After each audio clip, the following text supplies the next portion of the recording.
Biologi tingkatan 4. Bab yang pertama, pengenalan kepada biologi dan peraturan makmal. Jadi dalam video ni cikgu akan cubalah sedaya mampu untuk terangkan kepada kamu bab yang pertama ni.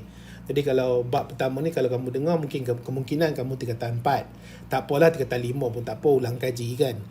Jadi ini akan cikgu cuba terangkanlah sedaya mampu cikgu dengan harapan kamu boleh faham. Jadi bab yang pertama ni pengenalan kepada biologi. Ni subjek kita ambil ni pun nama dia biologi. Jadi kita nak cuba fahamkan biologi itu apa. Jadi kita ada bio di sini, kita ada logi di sini. Okey, biologi. Kemudian ada melibatkan peraturan makmal.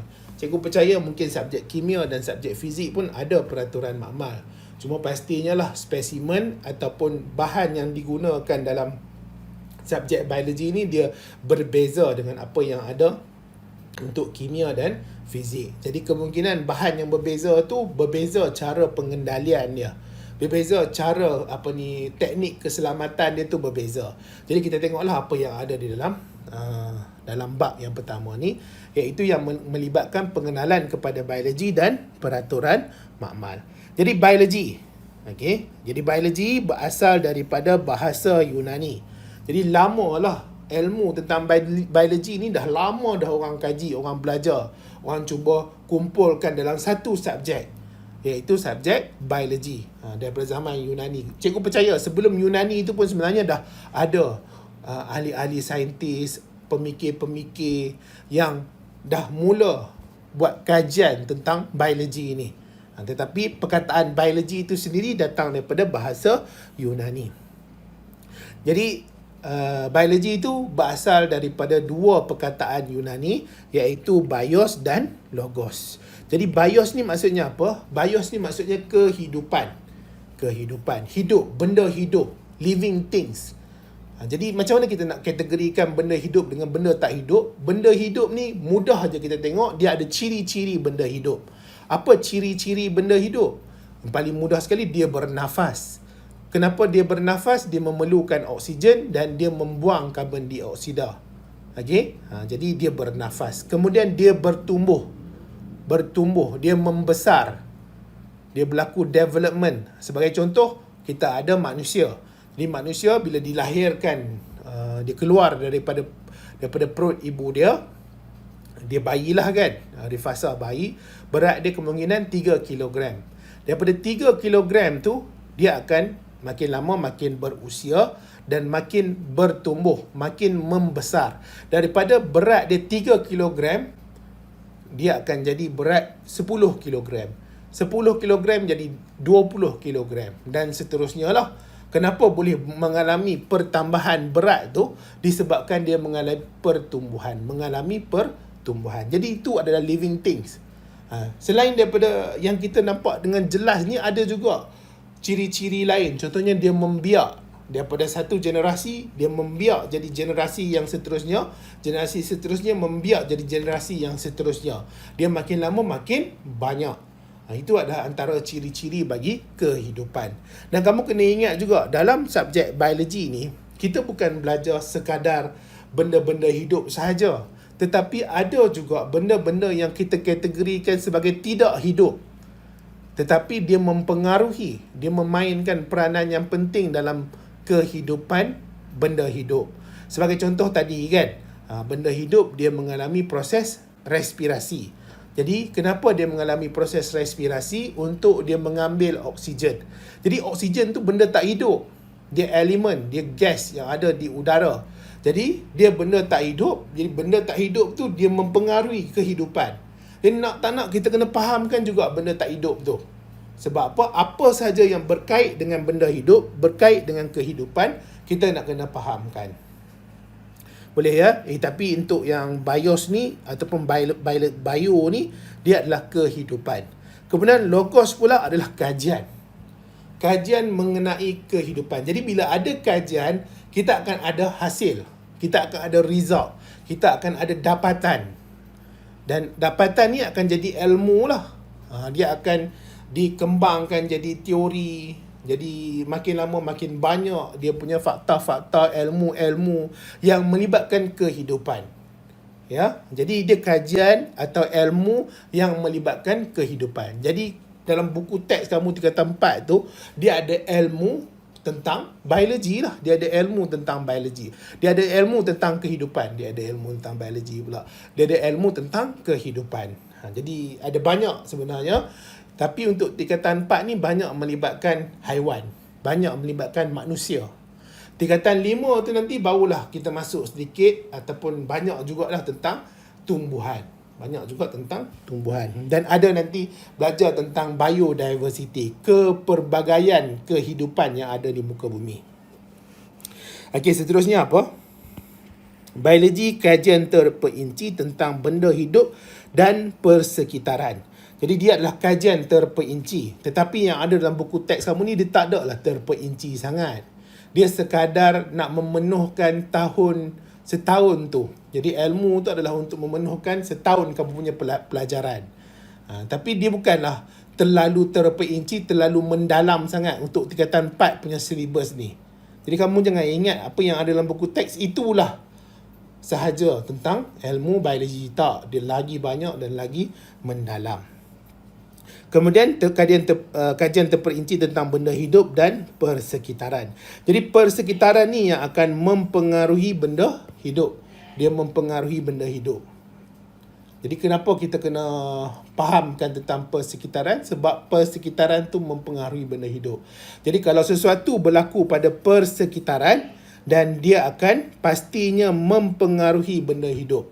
Kalau keadaan sekeliling tercemar, ada pencemaran udara, ada gas yang berbahaya dilepaskan oleh kilang-kilang, pastinya dia akan mengganggu gugat kehidupan yang ada di sekeliling. Sebagai contoh manusia lah. Jadi kalau manusia tu sendiri, dia terpaksa kena hidu gas yang beracun tu, yang kemungkinan gas beracun tu dia serang peparu yang menyebabkan orang itu kemungkinan mati disebabkan tubuh badan dia tidak dapat gas oksigen. Okey, ataupun ada toksin atau ada racun yang masuk ke dalam sistem pernafasan dia. Jadi biologi ini membolehkan kita faham struktur dan fungsi organisme. Jadi kita ada organisme. Kalau kita tengok kat manusia tu sendiri, kita nampak kalau secara luaran kita tengok manusia, kita nampak ada telinga pada manusia tu. Itu struktur lah, itu struktur. Kita nampak bentuk tu bentuk, ada lubang, ada cuping kan. Kemudian mungkin kat dalam tu dia boleh bengkok-bengkok, ada tulang rawan di situ.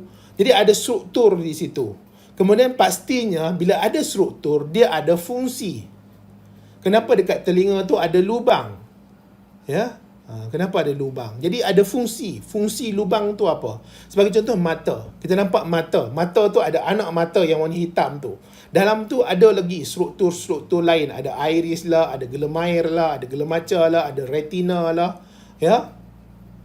Jadi dia ada struktur dan dia ada fungsi pada struktur tu. Macam hidung pun. Dekat hidung tu ada lubang hidung, kita panggil nostril. Jadi apa fungsi nostril? Ada laluan bagi udara untuk masuk ke nasal cavity atau rongga hidung.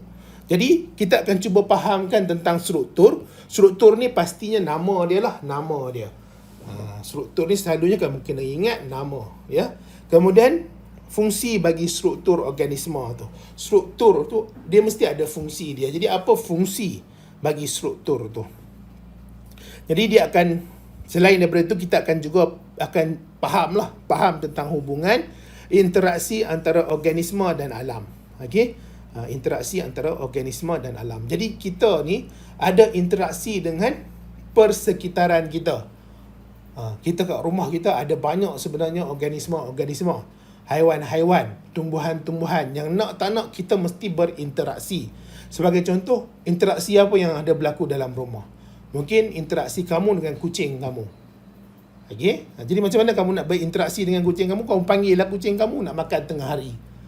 Okey? Jadi panggil-panggil, ketuk pinggan ke apa ke, panggil nama dia ke, dia datang. Kamu bagilah dia makan.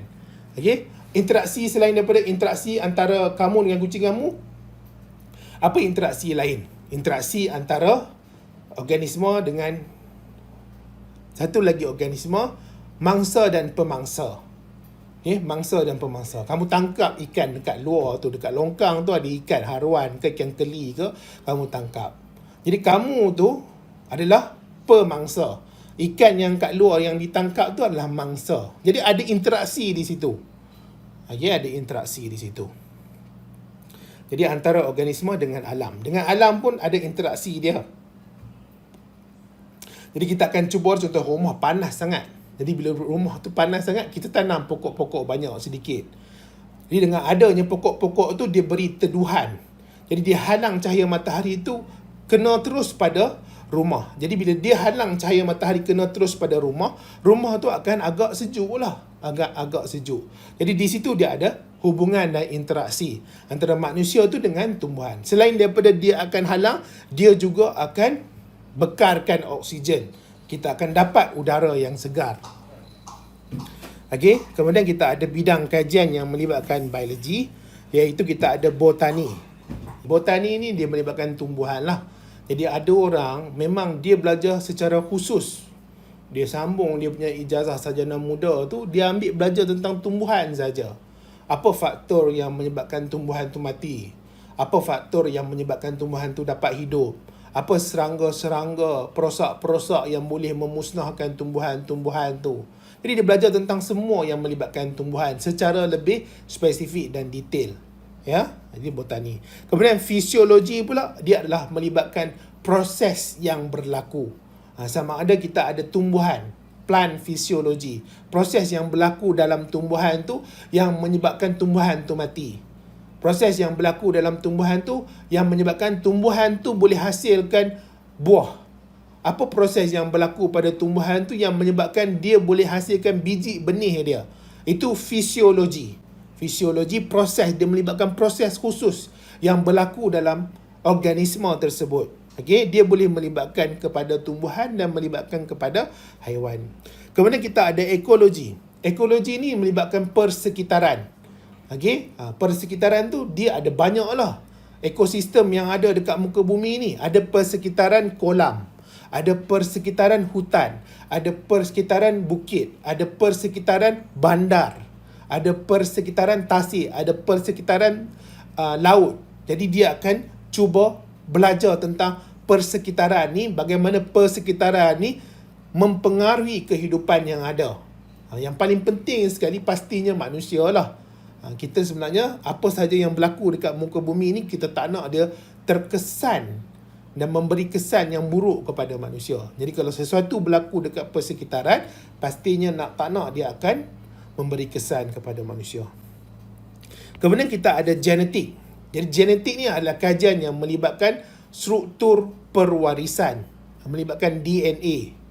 Struktur pewarisan. Jadi kamu tengok mak ayah kamu tengok adik-beradik kamu, jadi ada ciri-ciri sepunya atau ciri-ciri yang sama antara ibu ayah tu dengan anak-anak dia. Jadi macam mana ciri-ciri itu boleh diwariskan daripada satu generasi ke generasi yang seterusnya? Ini melibatkan ilmu genetik. Melibatkan ilmu genetik. Seterusnya ada juga bidang kajian yang melibatkan microbiology. Jadi mikro ni adalah hidupan halus, hidupan seni. Yang kita nak lihat dengan mata kasar tu sukar lah. Jadi kita kena gunakan teknologi. Menggunakan alat-alat tertentu yang berada di dalam makmal tu untuk kita lihat hidupan-hidupan ni. Jadi microbiology, mikroorganisma.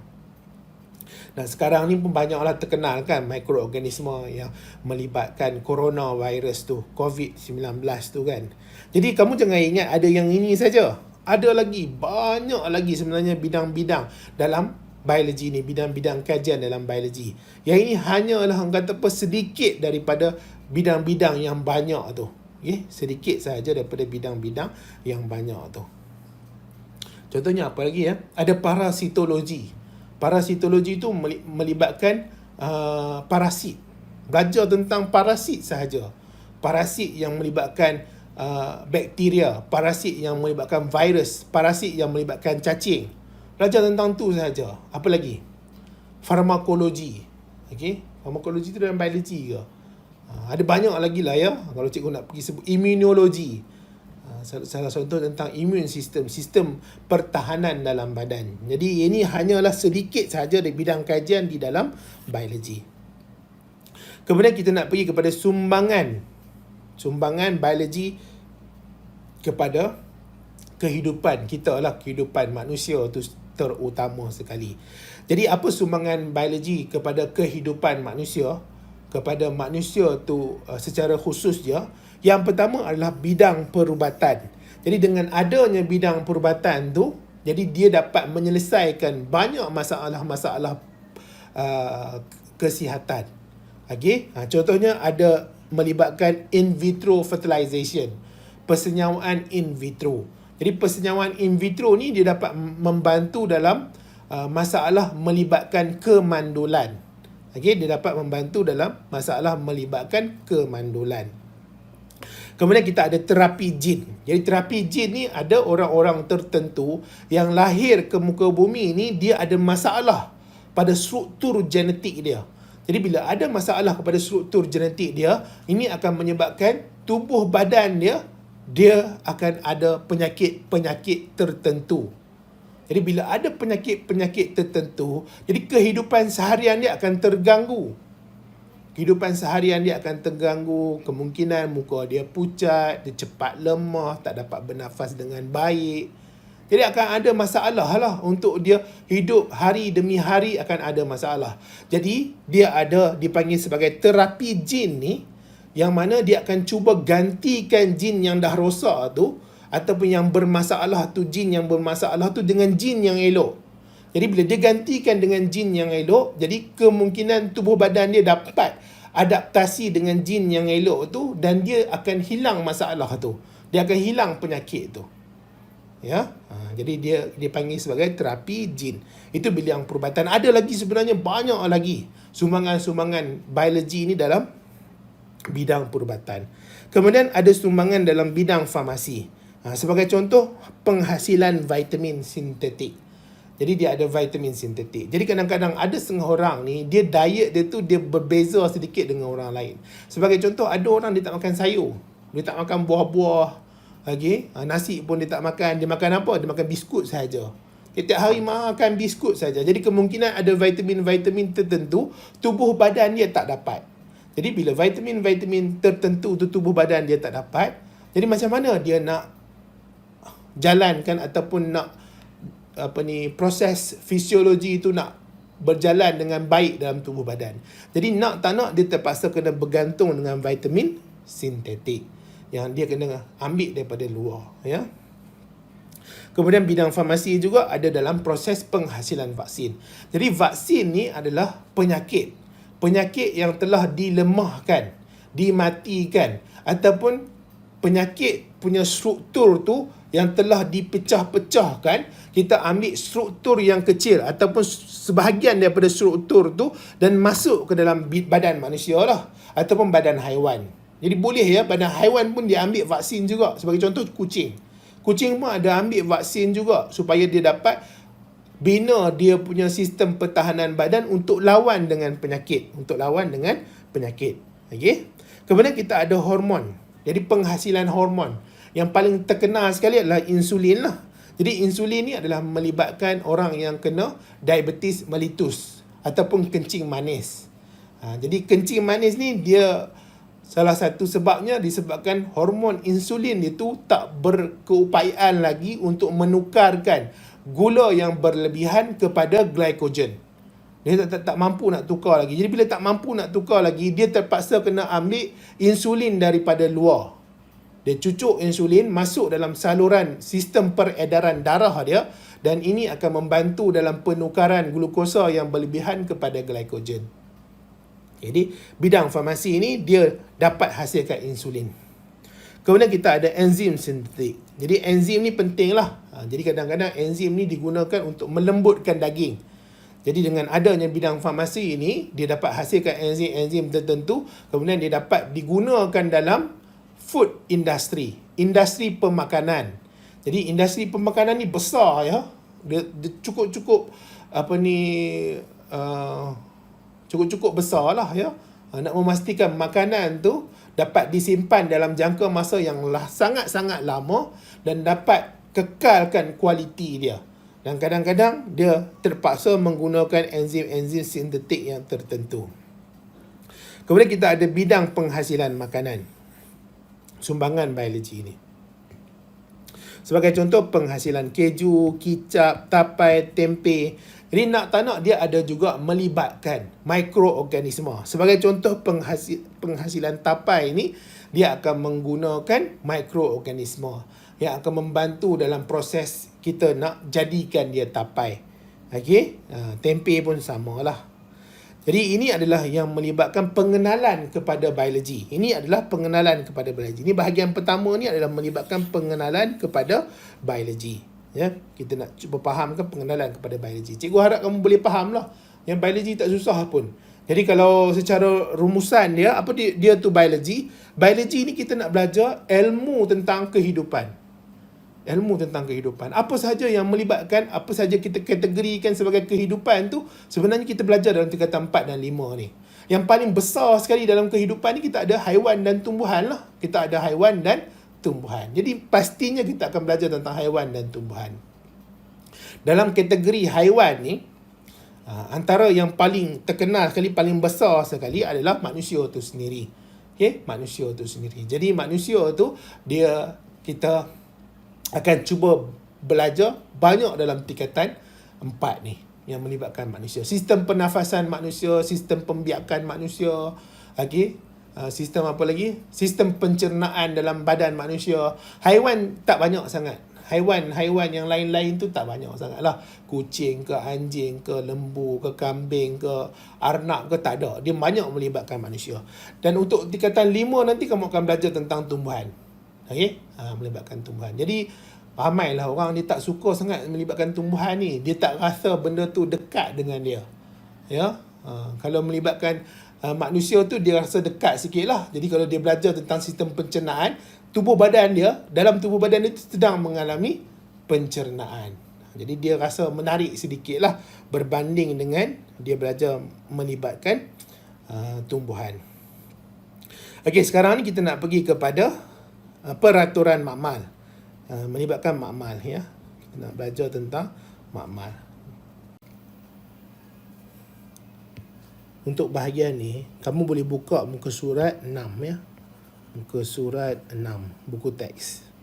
Jadi keselamatan dan peraturan dalam makmal biologi.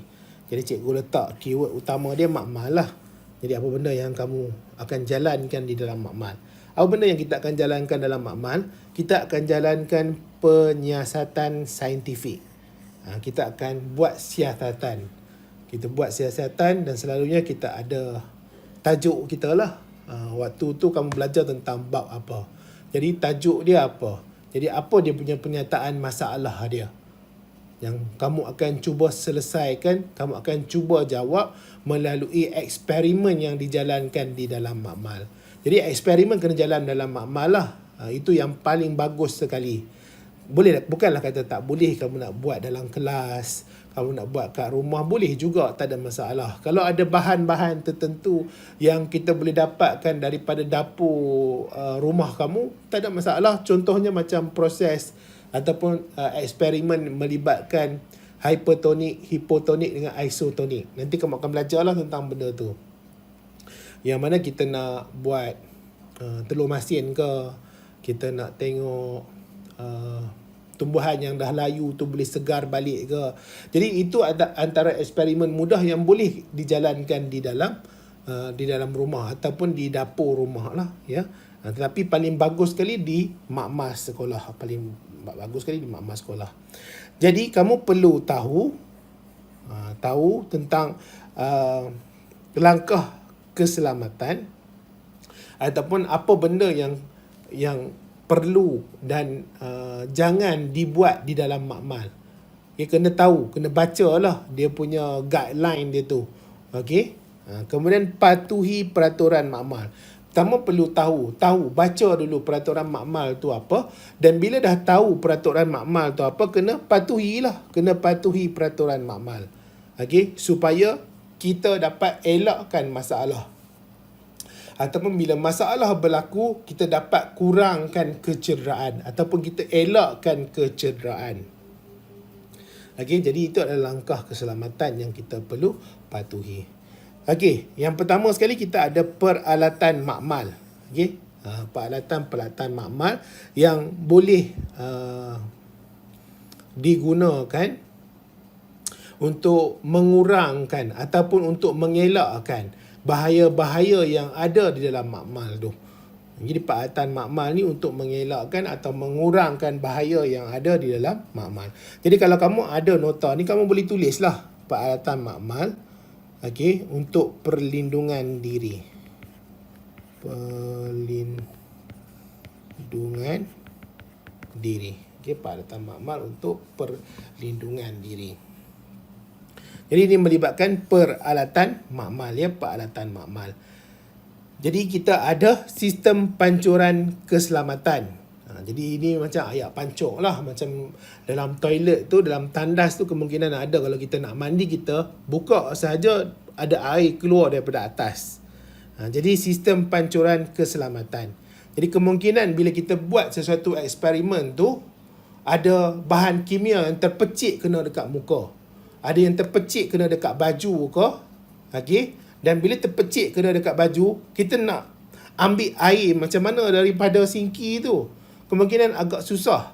Jadi kita terus pergi dekat sistem pancuran kecemasan ni, kita buka je air. Jadi bila buka air, air tu akan bercampur dengan bahan kimia yang dah kena dekat baju makmal kita tu.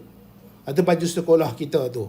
Supaya nanti kita dapat elakkan dalam kepekatan yang sama tu, kemungkinan dia akan kena pada kulit kita. Kita tak nak dia kena pada kulit. Kemungkinan bahan kimia tu dia menghakis. Jadi bila dia menghakis, cepat-cepat kita kenakan air, jadi bahan kimia tu dia akan jadi lebih cair. Jadi bila dia jadi lebih cair, dia akan mengalir daripada tubuh badan kita, daripada baju kita, dan tak bahaya lagi lah. Jadi tak bahaya lagi dah. Ya. Jadi kulit terdedah kepada bahaya. Jadi bila kulit terdedah kepada bahaya tu, bila kena atau kita buka sistem pancuran keselamatan tu, alirkan air untuk kurangkan atau hilang bahan bahaya tadi. Itu maksud dia lah, ya. Sistem pancuran keselamatan. Sebab apa? Sebab kita kadang-kadang tak tahu bahan kimia tu, alat radas yang kita guna dapat menampung ke tidak. Okey. Sifat bahan kimia tu, kemungkinan dia tak dapat menampung.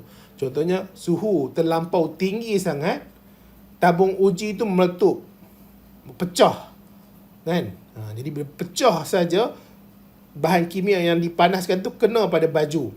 Jadi kalau kita biarkan tak ambil apa-apa tindakan, lama-kelamaan kepanasan tu akan kena pada kulit kita akan melecur. Jadi cepat-cepat kita kena alirkan air. Jadi air tu nak alir kat mana? Bukannya ada pipe kadang-kadang kat situ. Jadi yang paling mudah sekali kita nampak dekat sistem pancuran kecemasan tu, ya. Kemudian kita ada stesen pencuci mata. Jadi stesen pencuci mata ni, mata terdedah kepada bahan kimia. Jadi kalau mata saja yang terdedah kepada bahan kimia, kita boleh adalah sistem pencuci mata. Okay, sistem pencuci mata ada dekat dalam buku teks muka surat 6 tadi, ya. Buku teks muka surat 6. Jadi kita boleh cucilah mata kita dengan air. Sebab apa? Bila kita cuci dengan air, dia akan alirkan keluar bahan-bahan kimia yang kena pada mata tu. Hopefully tak berbahaya lah. Setakat cikgu tahu untuk yang eksperimen tingkatan 4, tingkatan 5 ni tak ada sangatlah bahan-bahan bahaya, ya. Cuma kemungkinan ada batu ke tanah ke yang mungkin kamu guna, termasuk dalam mata, boleh guna air untuk alirkan keluar tanah ke batu tu. Kemudian kita ada kebuk wasap. Jadi kebuk wasap ni, apabila kita nak jalankan eksperimen yang melibatkan bahan-bahan yang mengguna ataupun yang menghasilkan gas-gas yang berbahaya. Okey? Dalam biologi ni cikgu rasa tak ada. Mungkin adalah alkohol kot. Mungkin ada alkohol ke, kan, yang boleh menghasilkan gas alkohol yang boleh menyebabkan kamu pening kepala. Okey? Kalau kimia tu banyak. Ya, kimia banyak. Jadi kadang-kadang kena panaskan, sebagai contoh klorin, bromin, nitrogen dioksida. Jadi benda-benda ni dia akan memberi kesan kepada sistem pernafasan manusia. Jadi bila kesan kepada sistem pernafasan manusia, kita tak boleh hidu gas-gas ni. Jadi kita kena buat eksperimen yang melibatkan bahan-bahan kimia yang hasilkan gas-gas bahaya ni dalam kebuk wasap. Jadi bila dia buat dalam kebuk wasap, dia ada sistem aliran udara yang akan serap, akan tarik gas-gas ni keluar jauh daripada sistem pernafasan kita. Jadi selamatlah kita selamat. Itu kebuk wasap, ya. Kemudian kita ada juga yang kita panggil sebagai kabinet aliran lamina. Kabinet aliran lamina. Jadi dia akan jalankan eksperimen, kita akan jalankan eksperimen. Dalam kabinet aliran lamina ni, dia akan memastikan dalam kabinet tu dia dalam keadaan persekitaran yang sangat-sangat bersih. Dia tidak ada contamination. Dia tidak ada pencemaran. Sebagai contoh, kalau kita buat eksperimen yang melibatkan tisu culture, kultur tisu, tisu tumbuhan ke, tisu haiwan ke, kita tak nak ada pencemaran. Sebab apa? Bila ada pencemaran, dia akan dapat hidup pada medium yang kita guna. Okay? Dia dapat hidup pada medium yang kita guna tu, dan dia menyebabkan kita eksperimen tu akan gagal lah. Kita punya eksperimen akan gagal. Jadi kita boleh guna kabinet aliran lamina. Sebab apa? Dalam kabinet tu dia ada aliran udara bersih. Kemudian satu lagi, dia ada cahaya UV yang boleh membunuh bakteria-bakteria, mikroorganisma, pencemaran yang ada di dalam kabinet aliran lamina ni. Jadi kita nak buat satu eksperimen yang kita tak nak ada pencemaran. Jadi kita boleh guna kabinet aliran lamina. Kemudian kita ada kabinet keselamatan biologi. Jadi kabinet keselamatan biologi ni kita jalankan eksperimen dalam ruang kerja yang tertutup. Jadi kabinet ni dia tertutup supaya nanti kita tak kena jangkitan. Sebab apa? Yang kita buat uji kaji tu, bahan spesimen kita tu dia kotor. Dia ada pencemaran. Contohnya kita guna bangkai ke, guna najis ke, guna menyebabkan bakteria ke. Jadi kita tak nak buat dekat luar atas meja. Kalau buat dekat luar atas meja, meja tu nanti akan tercemar. Jadi bila meja tu tercemar, kemungkinan kawan kamu pergi letak tangan ke, letak beg ke atas meja tu, nanti dia pula kena pencemaran. Dia kena cirit-birit lah pula kan. Masuk hospital lah, pening kepala. Jadi kita ada kabinet keselamatan biologi dan kita boleh buat eksperimen yang melibatkan spesimen-spesimen yang telah dicemari oleh patogen. Patogen ni penyakit lah. Patogen penyakit. Ya, contohnya kita nak dissect bangkai kan. Bangkai ni pastinya penuh dengan bakteria, penuh dengan virus, penuh dengan kuman-kuman. Jadi kita tak buat atas meja, kita buat dalam kabinet keselamatan biologi. Ataupun nak dissect ataupun nak buat sesuatu yang melibatkan bakteria ke, jadi boleh buat dalam kabinet keselamatan biologi. Kabinet aliran lamina pun ada juga orang buat kajian melibatkan bakteria, ya. Sebab apa? Dia tak nak ada pencemaran, dia nak ada satu bakteria tu sahaja. Dan cikgu tak nak pergilah mendalam sangat tentang benda ni, nanti kamu pening kepala. Ya? Kabinet aliran lamina ni kamu kena faham, dia keadaan dia bersih. Udara yang dimasukkan dalam kabinet aliran lamina tu pun udara bersih. Ya? Dan dia ada UV light, cahaya UV yang boleh bunuh semua bakteria, dia bersih. Antara uji kaji yang dibuat dalam kabinet aliran lamina ni adalah tisu culture, kultur tisu. Tapi untuk kabinet keselamatan biologi ni, dia buat untuk bahan-bahan yang kotor. Kenapa dia buat bahan-bahan yang kotor? Sebab dia tak nak bahan-bahan kotor tu kena pada orang yang buat, pelajar yang buat eksperimen tu. Okey, kabinet keselamatan biologi. Kebuk wasap pula, dia buat eksperimen, dia hasilkan gas-gas yang bahaya. Dia tak nak gas tu nanti dihidu oleh orang yang jalankan eksperimen tu. Itu kebuk wasap. Jadi hopefully kamu boleh faham, dapat bezakan antara kebuk wasap, kabinet aliran lamina, kabinet keselamatan biologi. Jadi masuk makmal tu kena tahulah apa benda ni. Yang ini kita panggil apa, yang ini kita panggil apa, yang ini kita panggil apa. Dan gambar-gambar dia ni ada dekat muka surat 6 tu, ya. Okey, sekarang ni cikgu nak pergi kepada peralatan perlindungan diri. Yang ni peralatan makmal. Peralatan makmal untuk melindungi diri kita bila kita nak jalankan eksperimen. Jadi yang ini pula peralatan perlindungan diri. Dia bukan peralatan makmal. Dia memang peralatan makmal jugalah, tapi ini yang kita pakai untuk diri kita. Untuk kita pakai untuk diri kita. Okey, peralatan perlindungan diri. Yang ini kamu boleh buka muka surat 7. Okey, muka surat 7. Okey, muka surat 7 ada tu ya. Ni cikgu dah mudahkan lah ya, nota ni. Kan ada setengah orang dia tak suka baca buku teks ni. Dia suka baca buku yang dah diringkaskan. Tapi semua yang cikgu ambil, cikgu buat nota ni adalah daripada buku teks. Cikgu ambil daripada buku teks ya. Cikgu terangkanlah kepada kamu. Jadi kita ada Google. Google atau Google ni penutup mata lah. Dia macam cermin mata, penutup mata. Jadi kalau kita buat satu-satu eksperimen yang kemungkinan ada potensi mata kita cedera. Contohnya, mungkin ada bahan kimia tu dia boleh meletup ke, dia dalam keadaan yang tidak, dia keadaan yang aktif ke, dia dalam keadaan yang tidak stabil ke, yang dia boleh meletup, dia boleh mendidih, ya. Jadi kita pakailah Google ni. Kalau kita tak ada buat eksperimen yang melibatkan tak ada potensi bahaya kepada mata, tak payah pakai pun tak apa. Tak ada masalah ya. Dia ikut kepada situasi, ikut kepada eksperimen yang kita jalankan. Okey, ataupun kamu buat tentang makmal fizik. Kamu kena ketuk paku ke apa ke, kamu pakailah Google ni supaya nanti dia dapat lindungi mata daripada objek yang tajam. Kalau biologi ni selalunya melibatkan bahan-bahan kimia. Kemudian kita ada topeng muka mask. Jadi topeng muka mask ni adalah untuk melindungi daripada sistem pernafasan kita menghidu gas-gas yang berbahaya ataupun benda-benda yang busuk. Benda-benda busuk ni kadang-kadang pun tak menyebabkan kita rasa tak selesa juga. Okey, jadi kadang-kadang ada orang sampai dia boleh pengsan.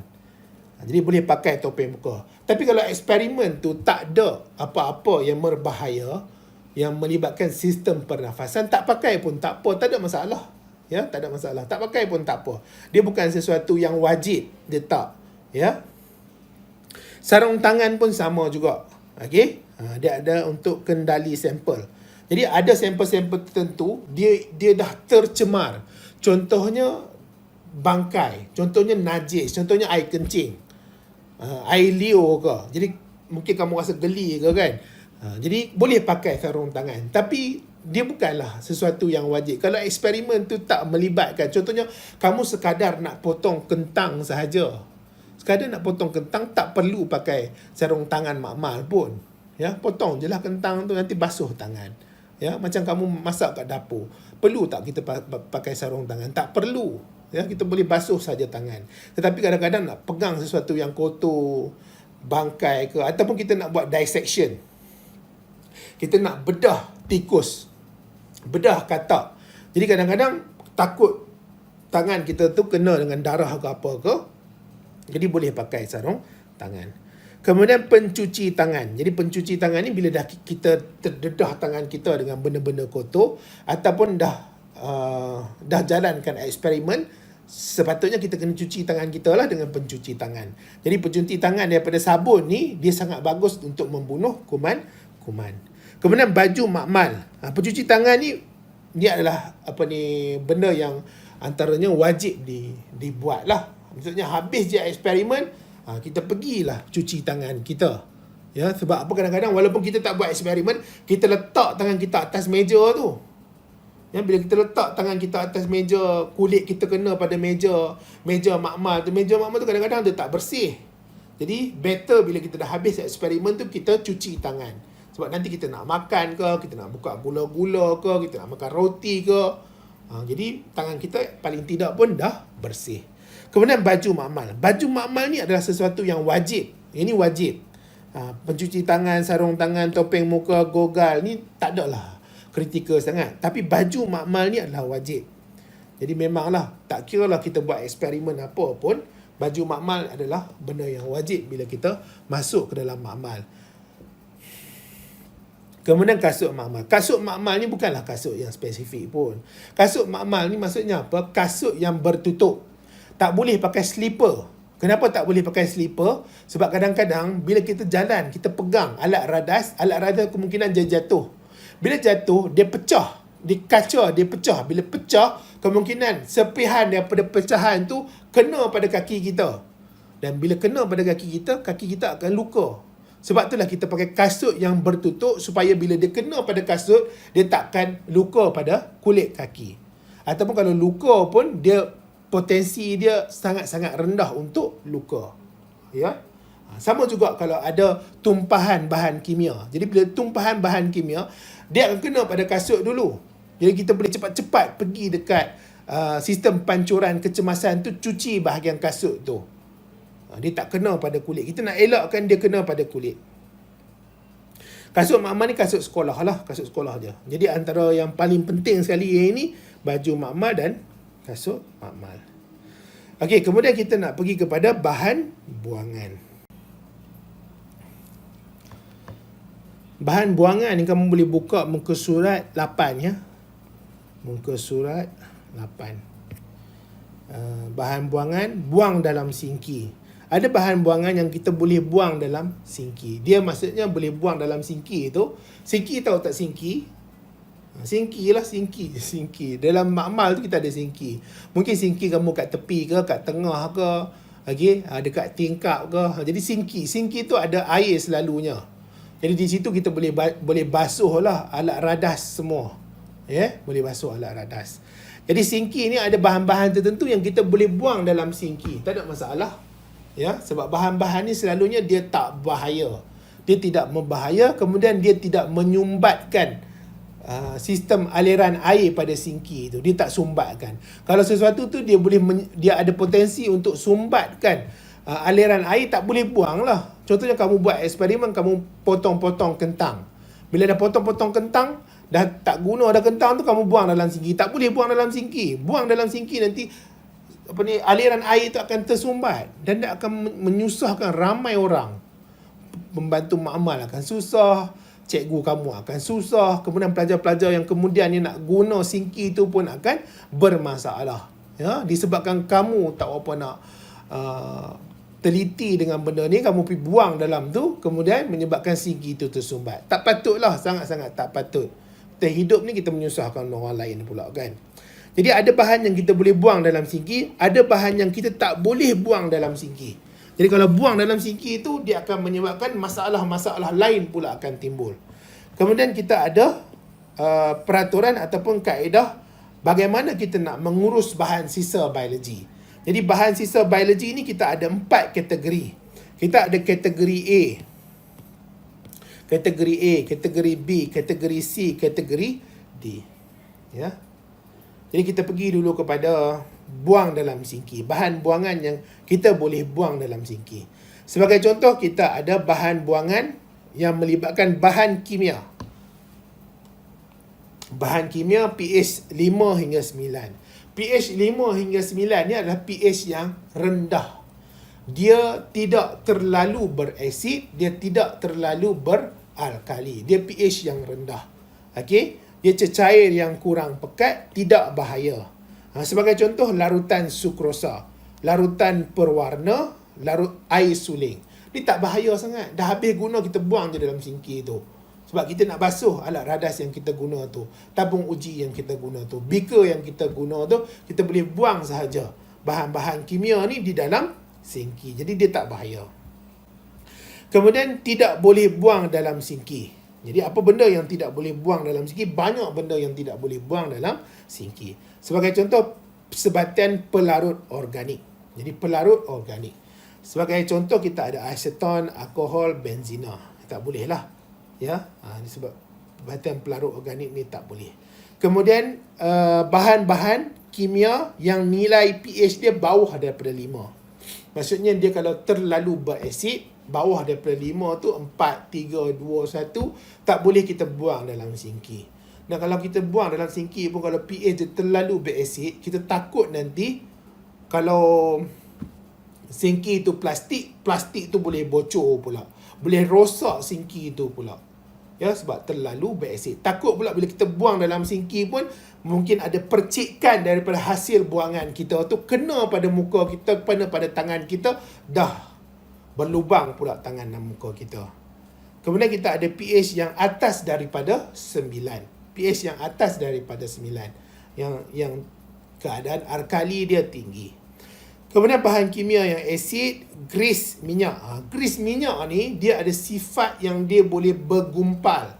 Kalau dia grease dengan grease tu dia boleh bergumpal dan kemudian dia boleh menyebabkan saluran air pada sinki itu tersumbat. Jadi bila tersumbat, orang lain dia tak boleh guna sinki itu. Ya, dia tak boleh guna sinki itu. Grease minyak. Kemudian logam berat, merkuri, tak boleh buang juga. Bahan meruap, tak boleh buang juga. Bahan toksik, bahan sisa organik, sebagai contoh mikroorganisma dan bangkai. Lagilah teruk kalau buang bangkai, kan? Kita dah bedah katak tu, kita buang dalam sinki tu. Dah lah, dia tersumbat kat situ. Kemudian dia pula dah tersumbat, biar lama dekat situ, dia nak mengalami peruputan dan akhirnya dia akan keluarkan bau yang busuk. Bau amonia tu, ya. Kemudian bahan reaktif, bahan radioaktif, lagilah tak boleh dibuang dalam sinki. Okay, sekarang ni kita nak tengok kepada kaedah mengurus bahan sisa biologi. Jadi kita ada bahan sisa biologi ini ada 4 kategori. Kita ada kategori A, kategori B, kategori C dan kategori D. Jadi kategori A ni apa? Kategori A ni melibatkan sisa tajam. Jadi kemungkinan ada alat-alat radas tertentu yang jatuh ataupun kita guna sekali sahaja. Guna sekali sahaja, kemudian tak boleh guna dah lepas tu. Okey? Contohnya macam ada jarum yang kita nak cucuk pada tangan kita tu, kita guna sekali saja. Tak bolehlah ulang pula guna dekat orang lain. Buat kawan tu kena ada penyakit, ada penyakit, ada patogen dalam darah dia, kita pergi cucuk pula ke orang lain guna jarum yang sama, dah dia pula kena penyakit tu. Tak boleh. Ya, jadi dia sekali saja guna. Jadi kita dah guna, kita buang. Dia sisa tajam. Itu kita kategorikan sebagai sisa tajam. Untuk kategori B pula adalah sisa tidak tajam. Jadi maksudnya dia tidak tajam lah. Mungkin dia buat daripada plastik ke, kita sekali guna je, kita buang. Ya. Kemudian kategori C ni adalah bangkai haiwan. Jadi haiwan yang telah kita bedah ke, yang telah dimatikan ke, jadi dia adalah kategori C. Dan akhir sekali kita ada kategori D yang melibatkan cecair. Kita ada sisa tajam. Contohnya picagari, jarum, kaca, scalpel. Jadi kaedah mengurus dia, bila kita nak buang dah tak guna lagi dah, kita guna sekali sahaja, ataupun benda tu dah rosak ke, dah pecah ke, jadi kita kena letakkan dia dalam bekas khas. Okey, kita letakkan dia dalam bekas khas dan bekas ni tak perlu steril. Steril ni maksudnya apa? Kita tak perlu masukkan dalam autoclave dan kita panaskan dia, tak perlu. Kenapa? Jadi dia tak adalah berbahaya. Tak perlu sampai kita nak bunuh semua bakteria-bakteria yang ada. Steril ni untuk apa? Untuk dia bunuhkan bakteria-bakteria, mikroorganisma yang ada pada bahan tu. Okey? Bahan. Steril ni ingat untuk bunuh bakteria, bunuh mikroorganisma.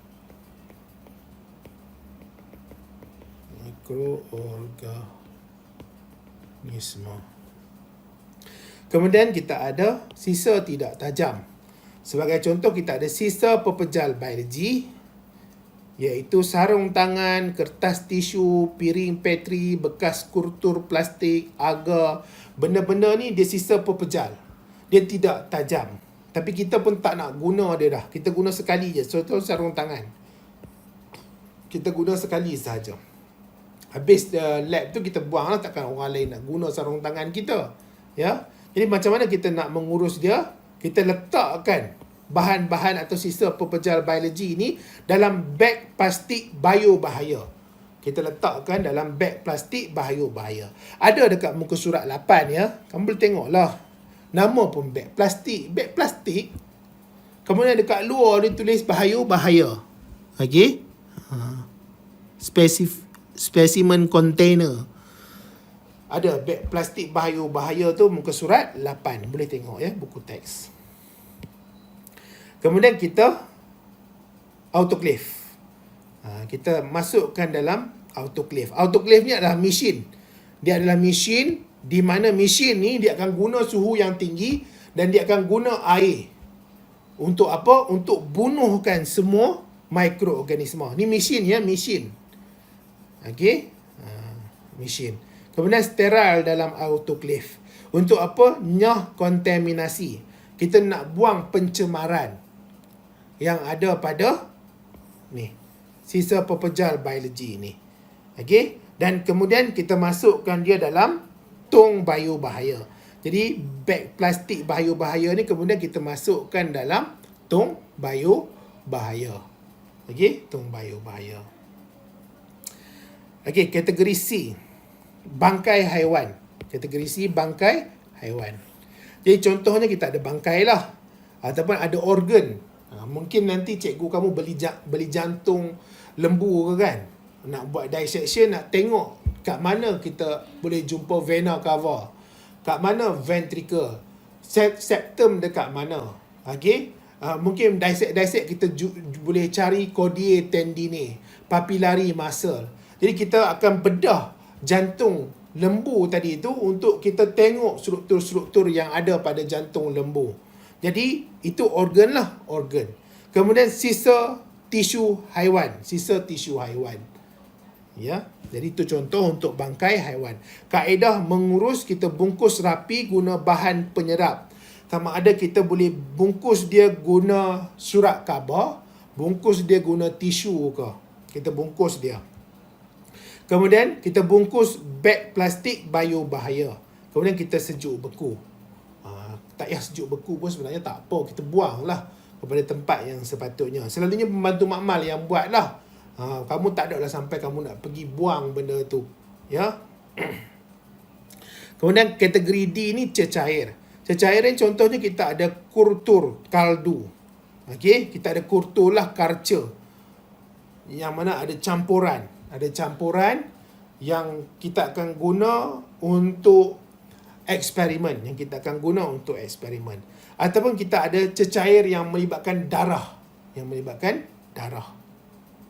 Jadi kaedah mengurus macam mana kita nyah kontaminasi secara autoclave sebelum lupus.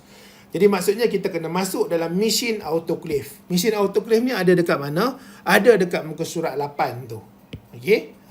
Muka surat 8 tu dia buka daripada tepi. Ada mesin autoclave dia buka daripada atas. Ya, dia buka daripada atas, kemudian dia kena pusing, kena tutup bagi rapat. Kalau tak tutup bagi rapat nanti dia tak akan mencapai suhu yang tinggi. Sebab apa? Suhu tu boleh keluar daripada mesin autoclave tu. Ya, kemudian kena lupus segera. Jadi ini adalah mengurus bahan sisa biologi. Kemudian kalau ada melibatkan kemalangan di dalam makmal. Ini masalah lah. Kadang-kadang kita nak mengelak daripada kemalangan, tetapi kemalangan tu berlaku juga. Biasalah dalam hidup ni kadang-kadang kita merancang tu macam-macam. Tapi tak tentu yang kita rancang tu itu yang terjadi. Dan malangnya kalau ada kemalangan. Dan malang lagi kalau kemalangan ni menyebabkan kecederaan. Lagi malang lah, dah ada kemalangan. Kemalangan tu selalunya menyebabkan bahan-bahan tertentu rosak atau pecah. Kemudian lagi bertambah malangnya kalau ada melibatkan kecederaan, ada melibatkan luka. Lagilah bermasalah. Jadi kemalangan ni selalunya disebabkan apa? Sebabkan kecuaian, kelalaian, kurang mahir. Kecuaian, kelalaian ni selalunya kalau pelajar-pelajar ni dia nak melawak lah dalam makmal. Kan? Zaman-zaman kamu ni umur 16, umur 17 sukalah nak melawak dengan kawan-kawan. Kadang-kadang bila buat eksperimen ada melibatkan ais, dia ambil ais tu dia letak dalam baju kawan dia. Ada lagi hebat, ambil ais tu letak dalam seluar kawan dia. Kawan dia tu mengelupur lah sejuk. Bila mengelupur sejuk kadang-kadang benda yang dia pegang, tabung uji yang dia pegang. Tabung uji yang dia pegang kemungkinan akan jatuh dan pecah. Bila jatuh dan pecah, dah bermasalah. Okey, kalau dia melibatkan benda-benda cecair-cecair yang bahaya lagilah. Kalau dia pegang termometer sebagai contoh, kamu pergi letak ais dalam baju dia, melibatkan dia terlepas termometer tu, pecah termometer tu, dan dalam termometer tu ada merkuri. Dan merkuri ni adalah bahan yang bahaya, ya. Bahan yang bahaya kalau dia masuk dalam sistem peredaran darah, dia boleh menyebabkan kemandulan. Dan kadang-kadang kamu nampak ada dalam surat ke apa, bila pecah merkuri ini bomba sampai datang nak mencuci ataupun nak menghapuskan sisa merkuri yang ada dalam makmal. Jadi kecuaian kelalaian ni kadang-kadang disebabkan oleh sikap pelajar tu sendiri, sikap. Jadi tolonglah, ya, hati-hati, ya. Kalau tak melibatkan kecederaan, tak melibatkan luka, tak apa, pecah saja, kan. Tapi kalau sampai melibatkan luka, melibatkan kesakitan, kena pergi jumpa doktor, kena buat rawatan, semua tu bermasalah. Antara lain sebab dia adalah kurang mahir. Jadi bila kurang mahir, kadang-kadang kita nak kendalikan alat radas tu dalam keadaan yang bermasalah. Ya, bermasalah dan akhirnya boleh menyebabkan kemalangan. Jadi langkah-langkah nak menguruskan kemalangan apa? Kalau melibatkan tumpahan bahan kimia am. Jadi bahan kimia am ni dia tak teruk sangatlah, ya. Jadi maklum kepada guru, kamu tandakan kawasan tumbuhan sebagai kawasan larangan. Jadi kawasan tumpahan tu sebagai kawasan larangan, tandalah. Ni ada tumpahan dekat sini, kan. Jadi tandakan. Sini tandakan, letak kerusi ke, apa sahaja, ketung ke, kan, sebagai kawasan larangan. Takut orang terpijak. Kawan-kawan kamu bila nak lalu, dia terpijak kawasan tumpahan tu. Dah jadi pencemaran tu dah jadi besar daripada yang awalnya, ya. Jadi boleh sekat tumpahan guna pasir. Tapi ikut jugalah bahan kimia tu apa. Kalau setakat sukrosa sahaja, kan, sukrosa tu pula tak pekat, atau yang tumpah tu air, guna kain lap sudahlah, ya. Guna kain lap sudah. Okey, kau guna pasir dan kamu buang. Ini kalau bahan kimia yang berbahaya lah. Kemudian ada tumpahan merkuri. Maklum kepada guru, kawasan tumpahan kawasan larangan, tabur sepuk sulfur. Jadi kena cari sepuk sulfur lah. Tapi yang paling penting sekali, maklum kepada guru lah, guru tahu apa nak dibuat. Jadi kalau merkuri ni boleh sampai kena hubungi bomba. Merkuri ni boleh jumpa dekat mana? Jumpa termometer. Dia dalam termometer. Jadi ada termometer sekolah, masih lagi termometer yang lama, dia guna merkuri. Tapi ada sekolah-sekolah sekarang ni, termometer dia dah canggih. Canggih, dia guna apa? Dia guna yang jenis apa? Yang letak dekat muka, kepala tu, kan. Tak apalah. Kalau canggih tak apa. Okey, kemudian amalan. Okey, amalan yang baguslah. Okey, dalam makmal. Amalan-amalan dalam makmal biologi. Jadi cikgu akan cuba terangkan. Yang ini pada muka surat 9, ya, muka surat 9. Okey, amalan yang baik dalam biologi, dalam makmal. Bila kita masuk dalam makmal biologi ni, kena pakai pakaian yang bersesuaian lah, ya. Kalau ada lengan panjang, baguslah. Kalau tak ada pun kena pakai baju makmal. Baju makmal tu antara yang wajib lah. Kalau kamu sambung belajar nanti, kamu sambung matrikulasi ke, kamu pergi buat diploma ke, masuk universiti ke, baju makmal ni wajib. Kalau kamu tak pakai baju makmal, tak bawa baju makmal bila hari nak jalankan eksperimen, kamu tak boleh masuk dalam lab dan buat eksperimen. Okey. Kemudian amalan umum. Kita nak tengok kepada amalan umum. Ya, kat mana muka surat dia, ya?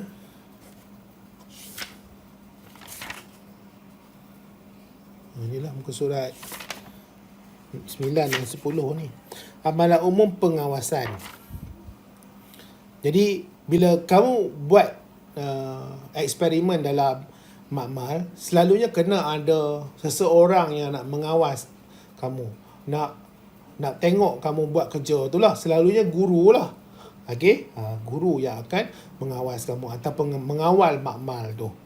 Jadi kamu tak boleh masuk makmal sebenarnya kalau tidak ada sesiapa yang nak tengok kamu buat eksperimen. Tak boleh. Kamu kena tunggu dekat luar dulu sebelum kamu masuk makmal. Kemudian basuh tangan. Jadi basuh tangan ni bila dah kita jalankan eksperimen. Kamu dah jalan eksperimen, kamu dah pegang tu, kamu dah pegang ni. Jadi sebelum kamu keluar daripada makmal tu, kamu basuh tangan dulu guna sabun pencuci tangan. Okay, supaya nanti tangan kamu tu tak kontaminasi, tak tercemar. Nanti kamu nak makan gula-gula lah, kamu nak makan buah-buahan lah. Lepas tu kadang-kadang kamu pergi sentuh pipi kamu, sentuh kamu punya bibir kan. Jadi kemungkinan nanti ada pencemaran pula. Tak nak benda-benda tu berlaku. Kemudian tak basuh ke dalam makmal, tak bawa sebarang barang-barang yang tidak berkaitan. Okey, barang-barang yang tidak berkaitan kamu tak bawa masuk ke dalam makmal. Jadi kadang-kadang ada macam-macam sangat kat atas meja tu. Kat meja tu lah kita nak buat eksperimen, tapi penuh dengan barang-barang kamu. Ya, barang orang tu lah, barang orang ni lah. Jadi tak boleh. Kena kurangkan barang-barang yang tak perlu, tak payah bawa masuk ke dalam makmal. Kemudian bersih tempat kerja guna disinfektan. Disinfektan ni dia ada larutan tu lah. Jadi kita spray atas meja tu. Ya, supaya kita dapat bersihkan tempat kerja kita tu. Dia tidak ada pencemaran atas meja. Sebab kadang-kadang meja tu kita nak guna, kita letak tangan kita, kita letak jari jemari kita, kita letak lengan kita. Ya, jadi kemungkinan ada pencemaran nanti akan kena pada tubuh badan kita. Kemudian buang sisa ikut prosedur yang atas tadi. Tahu simbol keselamatan, simbol-simbol keselamatan. Okey, kalau ada kebakaran, henti kerja serta-merta. Tinggal je semua. Tak payah lagi nak sambung-sambung, biar je. Ya, tambah-tambah pula makmal tu bukan ada barang kamu pun. Kebanyakan dia adalah barang daripada sekolah punya kan. Jadi tinggal saja. Henti kerja serta-merta. Matikan elektrik. Okey, matikan elektrik. Tapi kalau elektrik tu jauh sangat, tempat tu bahaya, kamu nak matikan elektrik tu, kamu tinggal sajalah, biar saja. Ya, biar saja. Okey, cabut palam. Ini pun sama juga, ikut kepada situasi. Tak semestinya kamu kena cabut palam tu. Ya, tak semestinya. Tapi kalau kamu berdekatan dengan situ dan kelihatan sebagai keadaan dia tak berbahaya, kalau kamu cabut, tak ada masalah. Ataupun kemalangan tu, kebakaran tu dia tak terlalu besar sangat, dia baru bermula. Okey, baru bermula. Ataupun dia tidak ada lah. Kamu kadang-kadang benda keselamatan ni kita tengok juga keadaan dia macam mana. Sebab kadang-kadang kebakaran tu jauh dekat tempat lain. Jadi kamu pula kat tempat lain. Jadi kat tempat kamu tu kadang-kadang dia macam tak ada lah kata apa, ada hubung kait dengan kebakaran yang jauh tu. Kemungkinan boleh kamu nak cabut palam tu, tak ada masalah. Tapi kalau dia dekat sangat kadang-kadang dengan kebakaran tu, manalah kamu nak sempat pergi cabut palam pula. Kadang-kadang kita kena fikir logik juga, waras kita punya pemikiran kita ni macam mana keadaan dia. Kita kena assess situasi tu macam mana, berbahaya atau tidak kita nak lakukan sesuatu tu. Kemudian keluar dari makmal ikut pelan kecemasan. Ya. Jadi dia ada dekat dalam makmal tu kadang-kadang ada perkataan keluar tu kan. Jadi kita keluar melalui situlah. Kemudian kita hubungi bomba. Tenang, tidak tolak menolak. Jangan tolak menolak lah. Ya. Nanti kamu tolak kawan kamu, tolak orang tu, tolak orang ni. Dah dia terjatuh. Terjatuh pula orang nak lalu pula. Jadi lambat pula nak keluar daripada pintu kecemasan tu nanti. Kemudian jangan patah balik. Ini masalah jugalah. Kemungkinan handset tertinggal ke dalam bilik makmal yang ada terbakar tu, dia nak masuk balik pula dah. Jadi janganlah ya. Jangan buat kerja yang tak berapa nak cerdik lah ya. Dah masalah pula nanti, nyawa kamu melayang pula nanti. Kumpul di tempat yang ditetapkan. Itu kalau melibatkan kebakaran. Untuk kendali kaca dan bahan kimia, hati-hati. Lapor kerosakan kepada guru segera. Jauhkan bahan kimia mudah terbakar dari sumber api. Kalau boleh lah. Kalau tak boleh, tak payah. Ya. Kadang-kadang api tu kemungkinan dah dekat sangat dah. Kalau kamu pegang tu, kemungkinan tangan kamu disambar api tu. Jadi tak perlu. Ya. Tak perlu kamu nak membahayakan diri kamu. Ikut kepada situasi juga keadaan ni ya. Tidak sentuh rasa hidu bahan kimia. Ya. Kemudian kendalikan spesimen hidup. Kamu guna sarung tangan. Spesimen tidak bahaya ditanam atau sejuk beku selepas diguna. Jadi kalau spesimen tu tidak bahaya, kamu boleh tanam dia. Ya, boleh tanam. Selalunya kalau macam bangkai-bangkai tu kita boleh tanam lah. Tak ada apa sangat pun ya. Sebab apa? Sebab kalau mayat pun kita tanam kan. Ataupun sejuk beku selepas diguna. Jaranglah ya orang nak sejuk beku ni. Jarang nak guna sejuk beku ni. Kecuali lah kalau nak guna semula.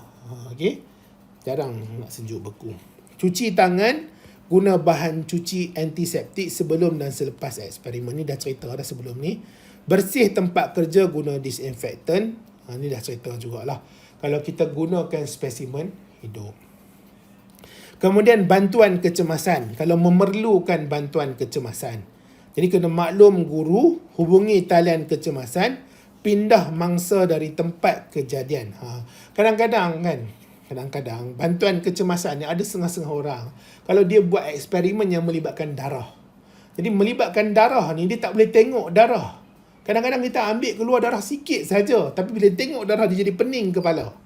Jadi antara benda yang kita nampak, kalau dia rasa kita tengok muka dia dah pucat dah tu, terus kita tolong dia untuk dia bergerak keluar daripada makmal tu.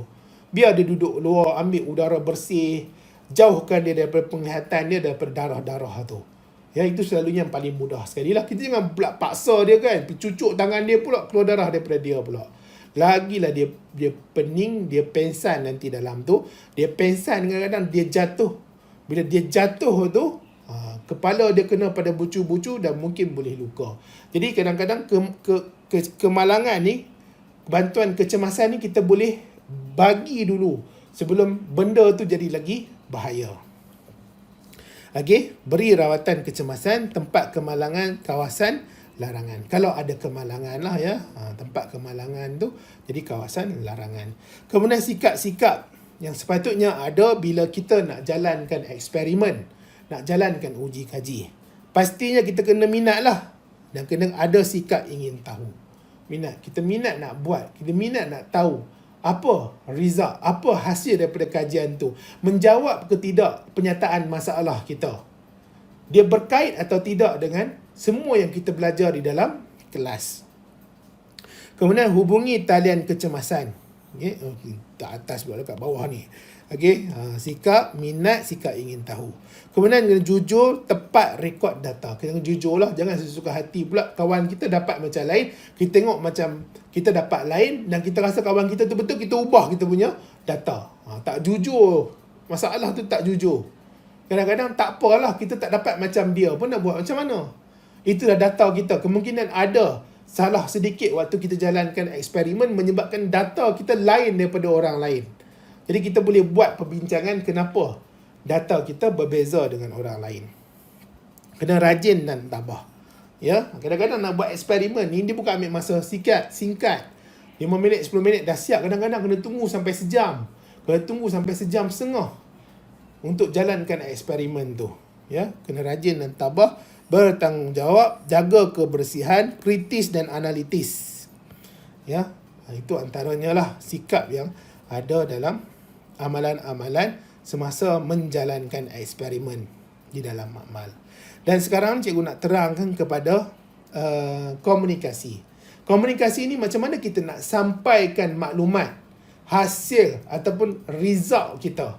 Kan kita dah buat eksperimen. Kita dah buat eksperimen, kita dah ada penyataan masalah apa semua tu. Kita dah jalankan eksperimen. Sekarang ni kita nak komunikasi. Kita nak bagi tahu dekat orang lain, ini adalah hasil dapatan kita. Inilah hasil daripada eksperimen kita. Ini adalah result kita. Ini adalah keputusan kita. Kita nak berkomunikasi. Kita nak bagi tahu ke orang lain. Kita nak bagi tahu dekat cikgu, ini apa benda yang kita dapat. Jadi inilah ya topik dia yang melibatkan komunikasi. Dalam buku teks kamu ni ada 3 cara macam mana kamu nak berkomunikasi dalam biologi. Ya, yang pertama kita buat dalam bentuk jadual. Maksudnya kita punya data tu, kita punya hasil atau keputusan tu kita tukarkan dia dalam bentuk jadual. Dan kita akan terangkan jadual tu kepada orang yang kita nak terangkan lah. Sebagai contoh, kamu nak terangkan kepada guru kamu. Jadi, kamu mudahkan data tu dalam bentuk jadual. Supaya jadual tu nanti akan tunjukkan apa yang berlaku untuk eksperimen tu. Ataupun apa yang berlaku untuk keputusan tu. Yang kedua adalah melibatkan graf. Jadi kadang-kadang jadual ni, kita boleh mudahkan lagi jadual tu sebenarnya. Jadi macam mana kita nak mudahkan lagi jadual tu untuk dibaca, untuk dilihat oleh orang-orang yang nak baca dan lihat lah. Untuk kita komunikasikan maklumat tu. Iaitu kita tukarkan jadual tu dalam bentuk graf. Dalam buku teks kamu ni, dia hanya terangkan ataupun dia hanya guna histogram dan carta bar. Ya, kamu boleh lihat pada muka surat 11 ni. Jadi dia gunakan histogram atau carta bar. Tapi tak semestinya kamu nak kena guna histogram atau carta bar. Benda-benda lain pun kamu boleh guna. Sebagai contoh, kamu nak buat OGIF ke, kamu nak buat frekuensi poligon ke. Jadi tak ada masalah, boleh guna. Ya, boleh guna. Dan kadang-kadang eksperimen tu kadang-kadang dia bagi tahu pula kamu nak kena guna graf jenis apa. Tapi dalam buku teks ni dia bagi tahu ataupun dia tunjukkan contoh yang kamu boleh guna adalah histogram dan carta bar. Yang seterusnya adalah melalui lukisan biologi. Jadi apa benda yang kita lihat kepada eksperimen tu, keputusan tu, jadi kita tukarkan gambar rajah tu ataupun apa yang kita lihat tu dalam bentuk lukisan. Dalam bentuk lukisan. Dan apabila kita tukarkan dalam bentuk lukisan, dia mestilah ada ciri-ciri lukisan biologi itu. Dan kita kena lihat lukisan biologi ini, dia ada arah lukisan biologi. Mungkin penglihatan kita daripada arah atas, arah tepi, arah bawah. Okay? Arah sisi dia. Jadi dia ada arah di situ. Okay? Satu lagi adalah melibatkan keratan. Okay? Melibatkan keratan. Jadi keratan ni dia ada keratan rentas dan keratan membujur. Nanti cikgu teranglah yang ni ya. Kemudian ada yang melibatkan satah. Pembukaan. Okey, pembukaan. Jadi kita nak pergi dulu kepada jadual ni. Apa benda jadual ni ada? Jadi kalau kita nak komunikasi, jadi kita boleh buat dalam bentuk jadual. Jadi kita ada di sini. Sebagai contoh suhu. Suhu ni kita ubah ataupun kita manipulasikan dia.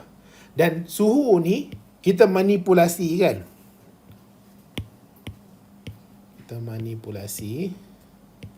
Pemboleh ubah yang dimanipulasikan. Suhu adalah pemboleh ubah. Manipulasi. Dan bila kita ubah ataupun kita manipulasi suhu ni, kita letakkan pada suhu 20 darjah Celsius, 30 darjah Celsius, 40 darjah Celsius, 50 darjah Celsius, 60 darjah Celsius, dan kita lihat apa yang jadi kepada tumbuhan tu. Sama ada tumbuhan tu akan hasilkan lebih banyak oksigen ataupun akan mengalami pengurangan oksigen. Jadi kalau kita tengok dekat sini, semakin meningkat suhu, semakin banyak oksigen yang dilepaskan. Sehinggalah dia mencapai tahap optimum. Dan oksigen yang dihasil tu akan berkurang apabila meningkat suhu. Ya, meningkat suhu. Jadi di sini dan di sini adalah yang ini adalah pemboleh ubah bergerak balas. Okey, sekarang kamu kena ingat ya, daripada jadual kita boleh tukar jadual tu kepada graf. Ini matematik ya. Cikgu tak naklah pergi ajar matematik pula. Ini matematik dia mudah sahaja. Jadi, kamu kena tengok di sini bila kita buat graf yang melibatkan frekuensi poligon, yang melibatkan OGIF, okey? Kalau carta bar dengan histogram tu dia kemungkinan dia berbeza sedikit. Tapi kalau kita buat yang ini, kalau tak salah cikgu, kita panggil sebagai frekuensi poligon. Okey, graf garis. Dia kalau untuk X ni adalah pemboleh ubah dimanipulasikan. Kena ingat, X adalah pemboleh ubah dimanipulasikan. Kamu jangan tertukar. Kalau tertukar salah. Kamu kalau dia minta buat graf, kamu tertukar, yang ini kamu buat X, pembeli ubah bergerak balas ni X, kamu salah graf, kamu tak dapat markah. Pembeli ubah dimanipulasikan ni dia mesti X. Sini dia mesti X. Pembeli ubah bergerak balas mesti Y. Itu. Dia memang ketetapan dia macam tu. Kalau kita buat graf yang melibatkan graf garis ni, dia mesti paksi X ni adalah pembeli ubah dimanipulasikan. Kalau untuk paksi Y ni adalah pembeli ubah bergerak balas. Ya? Ni. Lepas tu kita dapat lihatlah dengan lagi mudahnya apa yang berlaku sepanjang eksperimen.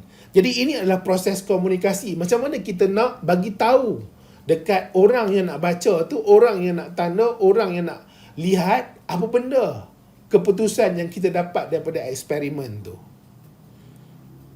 Ya. Itu jadual, itu graf. Komunikasi macam mana kita nak terangkan. Jadi sekarang ni cikgu nak pergi kepada lukisan biologi. Jadi dalam lukisan biologi ini kita ada ciri lukisan biologi. Apabila kita nak lukis lukisan biologi ini, dia ada ciri-ciri. Dia ada cara, dia ada teknik, kaedah yang betul untuk kita lukis. Jadi bukan sesuka hati je kita boleh lukis. Tak, dia ada kaedah dan teknik yang betul. Kemudian kita nak lihat kepada penamaan. Kadang-kadang daripada sisi, daripada arah, daripada permukaan, dia ada nama-nama tertentu yang dia guna untuk terangkan lukisan biologi itu. Untuk terangkan lukisan. Untuk terangkan apa yang kita akan lihat. Ya? Jadi dia ada dipanggil sebagai satah, ada dipanggil sebagai keratan, ada dipanggil sebagai arah. Semua ni kamu boleh lihat pada muka surat 12 dan 13 buku teks. Muka surat 12, 13 buku teks. Okey. Jadi kita ada lukisan terperinci yang ini. Kemudian kita ada lukisan plan yang ini. Ada ya dalam buku teks tu. Lukisan plan yang ini. Lukisan plan ni dia mudah saja. Lukisan terperinci ni dia seolah-olah macam sama dengan apa yang kita lihat. Dia tak ada beza sangat. Dan dia agak complicated lah. Agak complicated. Jadi ciri lukisan biologi. Kita pergi pada ciri lukisan biologi. Dia besar dan tepat. Dia mesti besar dan tepat. Kita dapat lihat dia. Jadi kalau dalam kertas A4 tu, kita bahagi kepada 2. Ataupun kalau nak bahagi pada 4 tu, bolehlah. Tapi kalau kecil lagi daripada tu, dia tak bagus dah. Dia akan kelihatan seperti tak cukup untuk menunjukkan keputusan yang kita dapat. Okay, kertas A4 tu bahagi 2 ataupun 4 permukaan. Okay, itu selalunya macam tu lah. Kemudian tidak lorek artistik. Jangan kita suka-suka nak tambah dia ke, nak bagi corak dekat dia ke, nak bagi advance, nampak lebih artistik, tak payah. Sebab apa? Lukisan biologi ni dia sepatutnya menggambarkan apa yang betul-betul kita lihat pada gambar rajah ataupun gambar tu. Atau yang kita lihat pada spesimen. Ya, dia tidak lorek artistik. Jadi kita tak payah lorek dia sini macam ni, tak payah. Jadi kalau kita nampak apa yang ada dalam lukisan tu, itulah yang kita lukiskan. Kamu jangan pergi sesuka hati tambah lorek, buat bintang ke apa ke, tak nak. Ya, tak nak, tak boleh yang itu. Kemudian jelas, bersih dan tidak putus-putus. Kemudian berlabel. Kamu nampak tak? Dia label, dia tidak ada anak panah. Anak panah, kalau kita nak lukis anak panah, kita tulis anak panah, itu kita panggil dia sebagai xylem. Salah ya? Salah. Itu tak boleh lukis anak panah. Anak panah ini menunjukkan bahawa sesuatu benda tu dia masuk atau keluar. Masuk atau keluar. Jadi kalau kita nak labelkan nama bagi struktur tu, kita just buat garisan lurus sahaja, tidak ada anak panah. Dan dia lurus lah, tak bolehlah dia bengkok ya, bersimpang siul, tak boleh. Jadi garis label mestilah 7 struktur yang betul, dia lurus, tidak silang, tiada kepala anak panah. Ni ciri-ciri dia. Ada dalam buku teks. Cikgu ambil semua maklumat ni daripada buku teks, cikgu keluarkan. Ya, kamu nak baca buku teks tu lagi baguslah. Ataupun kamu berminat nak beli buku cikgu pun, alhamdulillah lah ya, dapatlah bantu sikit cikgu punya masa dan tenaga ni untuk terang kepada kamu. Kemudian kita ada yang terperinci. Kemudian kena ada faktor pembesaran. Berapa kali kamu besarkan? Ya, berapa kali kamu besarkan? Jadi ada teknik macam mana nak kira faktor pembesaran tu dalam buku teks muka surat 13. Jadi kamu boleh tulislah kat sini. Okey, panjang lukisan.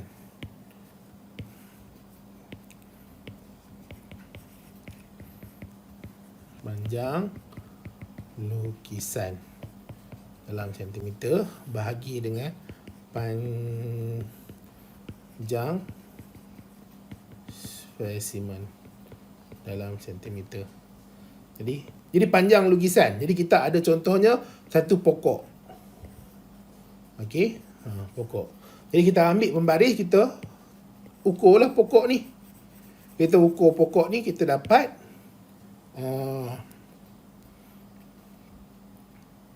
kita dapat apa panjang pokok ni?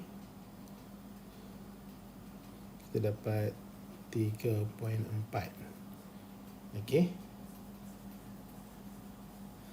Lepas tu panjang lukisan. Okey, panjang lukisan. Panjang lukisan, kita lukis panjang dia 1.2. Okey, ni 3.6. Okey, jadi kita bahagilah panjang lukisan tadi apa? Panjang lukisan ni kita ukur dekat lukisan. Panjang lukisan kita ukur dekat lukisan 3.6 bahagi dengan 1.2. Dapatlah 0.3. Jadi faktor pembesaran ni adalah 0.3. Ya, 0.3 kali. Kenapa dia 0.3? Sebab dia mengecil. Kita kecilkan dia. Dia berlaku pengecilan lah. Ya? Tapi kalau kita lukis apa yang ada dalam mikroskop tu, kita besarkan dia. Kita besarkan dia. Sebab kita tengok yang kecil. Kita lukis, kita besar. Okey? Sebagai contoh, kalau ada mikro, kita sebagai contoh, cikgu bagi contoh lain, ameba. Ameba ni dia kecil lah ya. Dia kecil. Jadi ameba, berapa dia punya panjang? Diameter dia. Okey? Diameter dia yang sebetulnya adalah 0.4 cm. Tapi bila kita lukis jadi 4 cm. Jadi panjang lukisan ni 4 cm. Kemudian panjang spesimen tu sebenarnya adalah 0.4 cm. Jadi kita bahagilah. Letak kat belakang titik, tambah 0. 40 bagi 4, 10. 10 kali ganda faktor pembesaran dia. Sebab yang spesimen yang kita lukis tu dia kecil. Tapi bila kita lukis dekat dalam kertas, dia jadi besar. Jadi dia ada faktor pembesaran tu 10 kali ganda. Tapi kalau kita lukis tumbuhan yang besar, kita lukis dekat kertas kecil, jadi dia seolah-olah faktor pembesaran dia tu adalah 0 poin lebih sahaja. Dia akan mengalami pengecilan. Itulah ya. Okey, kemudian kita ada satah. Jadi satah merujuk kepada permukaan rata bayangan melintasi badan. Sekali lagi ya, satah merujuk kepada permukaan rata bayangan melintasi badan. Jadi dia lintas badan ni. Dia lintas badan. Jadi ada 3 jenis satah. Yang pertama adalah satah sagittal. Yang kedua adalah satah frontal. Yang ketiga adalah satah melintang.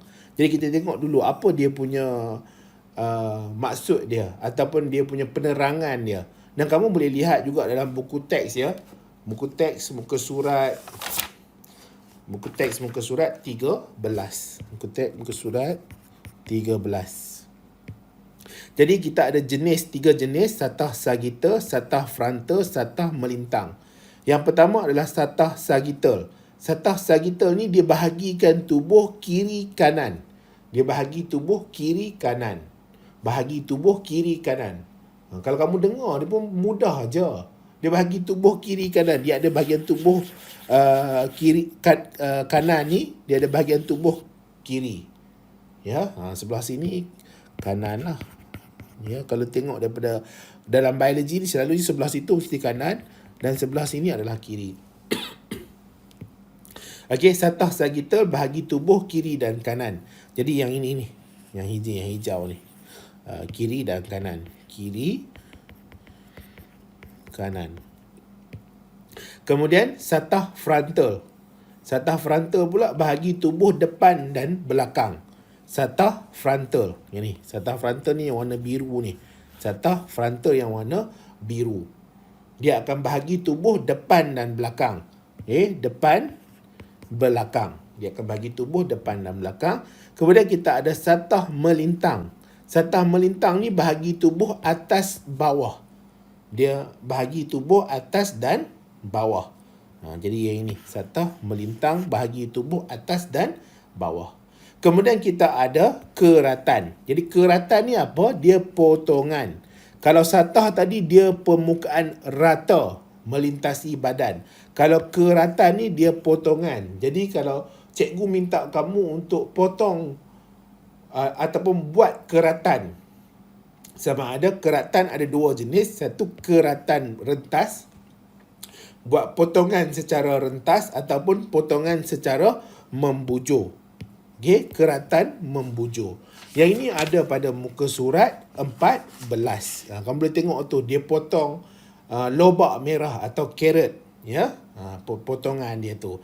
Jadi kalau kamu tengok macam ni, gambar rajah macam ni, mungkin kamu agak confused atau keliru.